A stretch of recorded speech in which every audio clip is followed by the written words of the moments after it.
छुआछूत और उसका उत्पत्ति काल। अपवित्र और अछूत। साथियों, छुआछूत कब अस्तित्व में आया?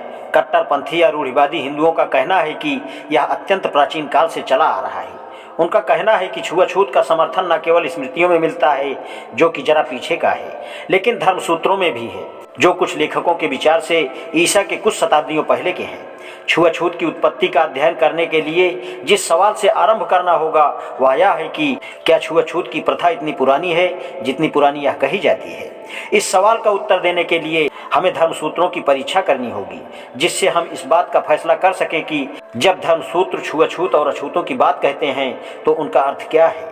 क्या वे छुआछूत से वह भाव ग्रहण करते हैं जो आज हम ग्रहण करते हैं, या क्या वे जिस वर्ग के लिए अछूत शब्द का व्यवहार करते हैं वह उन्हीं अर्थों में हम आज अछूत शब्द का व्यवहार करते हैं? पहले सवाल को ही पहले लें। धर्म ग्रंथों का निरूपण करने से निस्संदेह इस बात का पता लगता है कि उनमें एक वर्ग का वर्णन है जिसे वे अस्पृश्य कहते हैं। इसमें भी कोई संदेह नहीं कि अस्पृश्य शब्द का अर्थ है अछूत। तो भी यह सवाल बाकी रहता ही है कि क्या धर्मसूत्र के अस्पृश्य वे ही हैं जो आधुनिक भारत के हैं? यह सवाल महत्वपूर्ण बन जाता है जब हमें यह मालूम होता है कि धर्मसूत्र ऐसे और भी कई शब्दों का प्रयोग करते हैं। अंत्य, अंत्यज, अंत्यवासिन तथा वाह्यवाद। पीछे की स्मृतियों ने भी इन शब्दों का प्रयोग किया है। अलग अलग सूत्रों और स्मृतियों ने इन शब्दों को किन किन अर्थों में प्रयुक्त किया है यह जान लेना उपयोगी होगा। नीचे की तालिका से यह उद्देश्य पूरा होता है।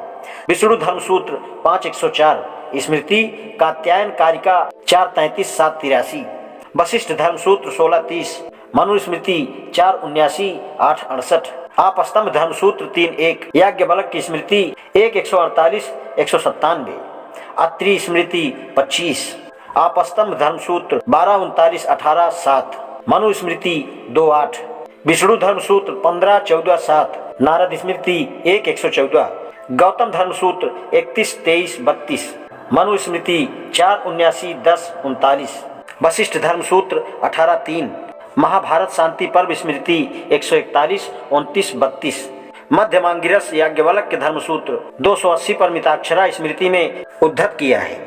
विष्णु धर्मसूत्र 36:7, मनुस्मृति 4:61, 8, 279, याज्ञवल्क्य स्मृति 12:73, बृहद्यम स्मृति याज्ञवल्क्य 3:26 पर मिताक्षरा में उद्धृत है।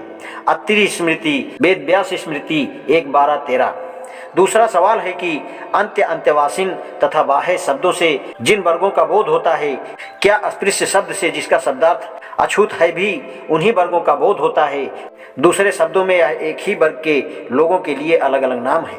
यह दुर्भाग्य की बात है कि धर्मसूत्र इस सवाल का उत्तर देने में हमारी सहायता नहीं करते।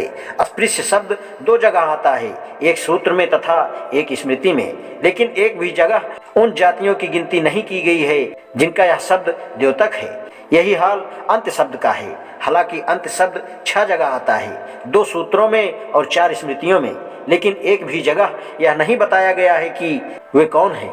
इसी प्रकार बाह्य शब्द भी 4 जगह आया है, 2 सूत्रों में तथा 2 स्मृतियों में, लेकिन उनमें से किसी स्थल पर भी यह नहीं लिखा है कि इस शब्द के अंतर्गत कौन कौन जातियां आती हैं। अंत्यवासिन तथा अंत्यज ये दोनों शब्द अपवाद रूप में हैं, लेकिन यहाँ भी किसी धर्मसूत्र में उनकी गिनती स्मृतियों में दी गई है। अंत्यज को अत्रि स्मृति तथा वेदव्यास स्मृति में। वे कौन हैं यह नीचे के लेख पट से स्पष्ट हो जाएगा। आज इतना ही, शेष कल। धन्यवाद।